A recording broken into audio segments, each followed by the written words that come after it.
అందమైన చర్మ సౌందర్యం మీ సొంతం. Second aqua radiance deep cleansing gel.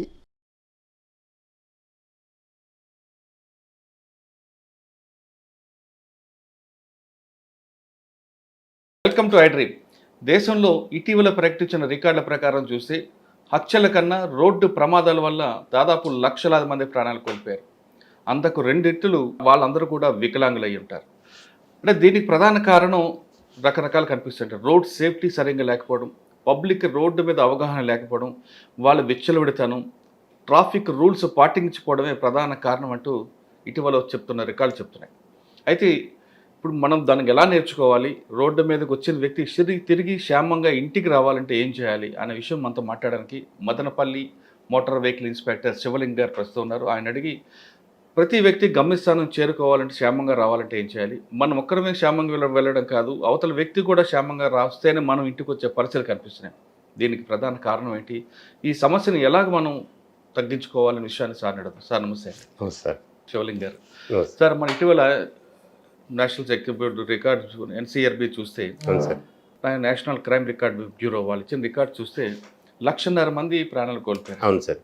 అది ప్రధానంగా రోడ్ల మీద చనిపోతుంది. అవును సార్. కానీ మర్డర్ల వల్ల చనిపోయేది 100లో ఉంటే ఇది లక్షల్లో ఉంటుంది. ఇంకా ప్రాణాలు కోల్పోవడం కాకుండా అక్కడ ప్రమాదాల్లో కాళ్ళు చేయి విరిగిపోయేలా ఉంటారు. వాళ్ళ దానికి 2 రెట్లు ఉంటాయి. అవును సార్. అండ్ ఇంత దారుణ పరిస్థితి ప్రధాన కారణం ఏంటంటే మనలో నిర్లక్ష్యమా, లేదు ట్రాఫిక్ రూల్స్ లేకపోవడమా, లేదా రోడ్డు కరెక్ట్గా లేకపోవడమా, ఏం జరుగుతుంది అనుకుంటున్నారు?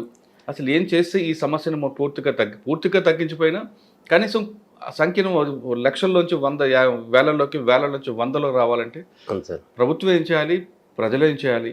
ఈ ప్రశ్నలకు సమాధానం చెప్పే ముందు శివలింగ్ గారి కుటుంబ నేపథ్యం, ఈ పర్టికులర్గా మీరు దీంట్లోకి రావడానికి ఒక బలమైన కారణం ఉంది. కారణం చెప్పండి. సార్, నా పేరు Shivling, action motor vehicle inspector, Madanapalle sir. నా వర్కింగ్. మా అమ్మ నాన్నగారిది అరవేడు గాన్లపల్లి, గాలివేడు మండలం, అన్నమయ్య డిస్ట్రిక్ట్ సార్. నేను చదువు అంతా అక్కడే గవర్నమెంట్ స్కూల్ చదువుకున్నా సార్. చదువుకున్న తర్వాత ఇంటర్మీడియట్ ఇక్కడే బీటీ కాలేజ్ సార్ మదనపల్లి. ఇంటర్మీడియట్లో మళ్ళీ డిస్కంటిన్యూ చేసి నేను బెంగళూరు వెళ్ళాను సార్. బెంగళూరులో డిప్లొమా ఇన్ ఆటోమొబైల్ ఇంజనీరింగ్ చేశాను సార్. చేసిన తర్వాత అక్కడే ఉండి అక్కడే చదువుకొని అక్కడే జాబ్ చూసుకుంటే మధ్యలో నోటిఫికేషన్ పడితే, కాకపోతే చిన్నప్పటి నుంచి నాకు పోలీస్ కావాలని నాకు ఆశ ఉండేది సార్. Uniform police కావాలండేది. ఎందుకంటే నేను బొద్దుగా బాగుండేవాను సార్ చిన్నప్పుడు. పోలీస్ కావాలని అందరూ అనేవాళ్ళు. నేను పోలీస్ అయితే బాగుండే. కొన్ని కారణాలు చూస్తే మన ఫైనాన్షియల్ చూసి నేను ఉండకనే వెళ్ళిపోయాను సార్. బెంగళూరు చదువుకొని అక్కడే బిజినెస్ చేసుకుని నోటిఫికేషన్ చూశాను సార్. నేను క్వాలిఫై జాబ్కి. సో అప్పుడు నా బిజినెస్ చేసాను సార్ బెంగళూరులో, రిలేటెడ్ ఆటోమొబైల్ సార్ చేసేవని. మళ్ళీ అక్కడ చేసిన నోటిఫికేషన్ వచ్చిన తర్వాత మళ్ళీ హైదరాబాద్కి వెళ్ళి కోచింగ్ తీసుకొని అట్ టైం జాబ్ కొట్టాను సార్. ఫస్ట్ నేను మళ్ళీ నా సాధారణ వ్యవసాయ కుటుంబం సార్. నేను మళ్ళీ ఫస్ట్ కర్నూలు పని చేశాను సార్. ఇక్కడ ఈ పోస్ట్లోనే? అవును సార్. ఓకే, కర్నూలు చేశాను సార్. ట్రైనింగ్ ఎక్కడ తీసుకున్నారు మీరు? Sir, Hyderabad sir. అది మంచి అదృష్టం సార్. అక్కడి నుంచి మళ్ళీ పరమనేరుకి వచ్చాను సార్. పరమనేరులో 4 years పని. First posting Kurnool sir. ఏం నేర్చుకున్నారు కర్నూలులో? ఎవరు మీకు ఆర్టీఏ? అప్పుడు చేసే శివరాం ప్రసాద్ సార్ గారు సార్, మా టీడీసీ గారు ఉండేవారు సార్. ఆయన నా గురువు సార్ యాక్చువల్లీ డిపార్ట్మెంట్లో అన్ని విధాలు సార్. తర్వాత పరమనేరు వచ్చాను సార్. అక్కడ 4 years. మీరు ఫస్ట్ కర్నూలు నేర్చుకుంది ఏంటండి? సాధారణంగా ఆర్టీ అనగానే డబ్బులతో కూడుకున్న పని అని చాలా మందికి ముద్ర ఉంటుంది సార్. లైసెన్స్ కావాలన్నా సార్, లేదా వెహికల్ రిజిస్ట్రేషన్ చేయించుకోవాలన్నా సార్, ఏదైనా డబ్బులు ఉంటేనే పని అవుతుంది, డబ్బుల కోసమే ఈ డిపార్ట్మెంట్కి వస్తారనేది ఒక అపవాదం ఉంది. అది వాస్తవం అంటారా? లేదు సార్, అది ఒకప్పుడు ఉండేదేమో నాకు తెలియదు. కానీ ఇప్పుడు లేదు, అంతా ఆన్లైన్ అవ్వడం వల్ల మ్యాక్సిమం సర్వీస్ అన్ని ఆన్లైన్ అయిపోయినాయి సార్. పబ్లిక్ అనేది మా ఆఫీస్కి రావాల్సిన పని లేదు సార్. చాలా సర్వీసులకి ఇప్పుడు రావాల్సిన ఓన్లీ 3 సర్వీసులు సార్. ఎల్ఎల్ఆర్, డిఎల్, ఎఫ్సి, ఆ 3 మిగతావన్నీ ఆన్లైన్ సార్. కానీ ఎందుకంటే మీ ఆర్టీఓ ఆఫీస్ చుట్టూ ఎక్కువ మంది బ్రోకర్స్ ఉంటారు, వాళ్ళు టచ్ చేస్తే కానీ వాళ్ళ ద్వారా వస్తే కానీ పని తొందరగా? ఇప్పుడు లేదు సార్. ఇప్పుడు లేదు సార్. కానీ వాళ్ళకి కనబడుతుంటారు. ఇప్పుడు లేదు సార్. కాకపోతే సార్ అప్లికేషన్ ఫిల్అప్ దానికి కొద్దిమంది డ్రైవింగ్ స్కూల్లో ఉన్నారు సార్. ట్రైనింగ్ ఇవ్వడానికి డ్రైవింగ్ స్కూల్స్ ఉన్నారు సార్. అదే డ్రైవింగ్ స్కూల్కి జాయిన్ అయ్యాను అనుకోండి సార్. డ్రైవింగ్ స్కూల్లో వాళ్ళు ముందే ప్యాకేజ్ చెప్తాడు. డ్రైవింగ్ 45 days లేపుతాం, విత్ లైసెన్స్ ఇస్తాం, 5,000 ఇమ్మంటాడు. అదే నేను గవర్నమెంట్ ఆఫీస్కి, మీ ఆఫీస్కి వచ్చి నేను అప్లై చేస్తే కొంచెం టైం పడుతుంది. ఆయన ద్వారా వస్తే మాత్రం నాకు అలా ఏం లేదు sir. Even I'm also doing. అలా ఏం లేదు సార్. లేదు సార్. తర్వాత లేదు సార్.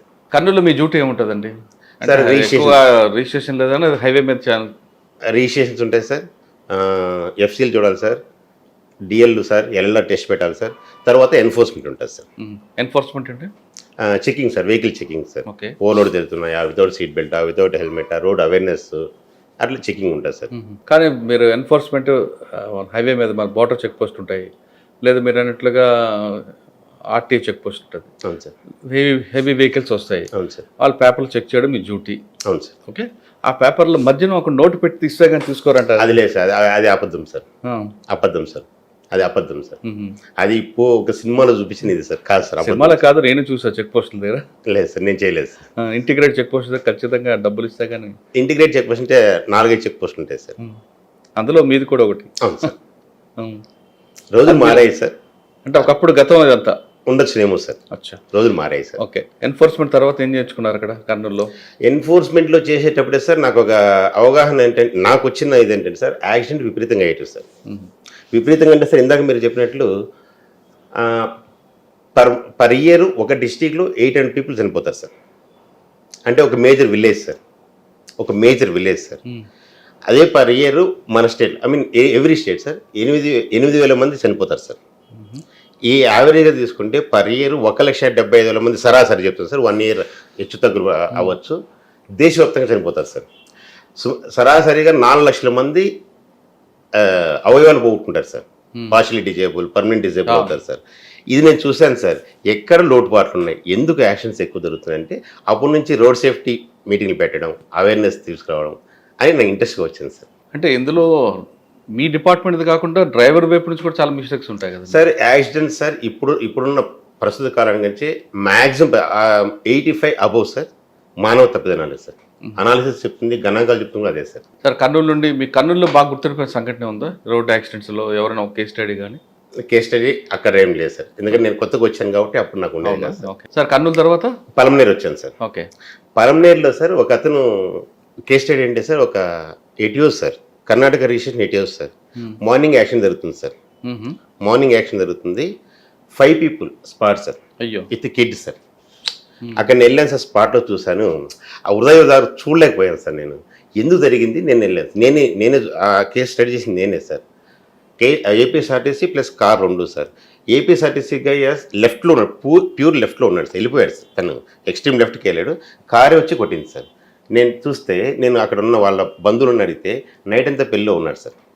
పెళ్ళిలో ఉండి నిద్ర లేమి వల్ల మార్నింగ్ 6 o'clockకి వచ్చి ఆర్టీసీ బస్సు కొట్టాడు సార్. టోటల్ ఫ్యామిలీస్ ఇదేంటి సార్. అది మాత్రం నేను పలమనేరులో పని చేసినప్పుడు నేను తట్టుకోలేని చూసిన ఇన్సిడెంట్ అదే సార్. అప్పటి నుంచి రోడ్ సేఫ్టీకి అవగాహన కల్పించాలి నా ఇది మోటో వచ్చింది సార్. ఆ కేసులో నిద్ర లేకపోవడం వల్ల చనిపోయింది. 100% సార్.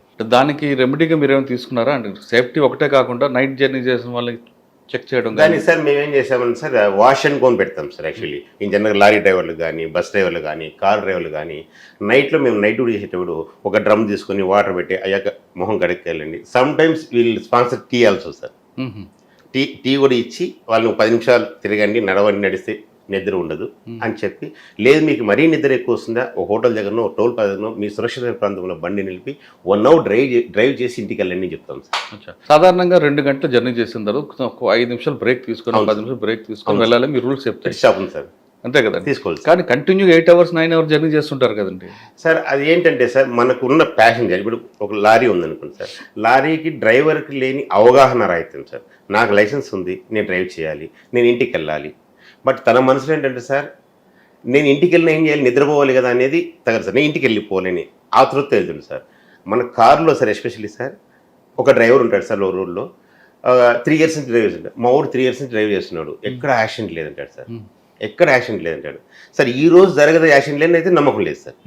సో ఎప్పుడైతే సార్ ప్యాసింజర్ మనం కూర్చుంటాం వెనకాల, డ్రైవర్ యొక్క బాధ్యత కూడా వాడిని డ్రైవింగ్ చేస్తున్నాడా, నిద్రపోతున్నాడా, వాడి నిద్రావస్థలోకి వెళ్తున్నాడని మనమే చూసుకోవాలి sir. That is our responsibility also. ఎప్పుడైతే మనం ట్రావెల్ చేస్తుంటే ఇన్ కేస్ నిద్ర వచ్చింది, మళ్ళీ ఎక్కడికి వస్తుంది సార్, నిద్ర వచ్చింది, take rest for 1 hour or 2 hours. మళ్ళీ మనం we can drive easily 3 to 4 hours journey sir.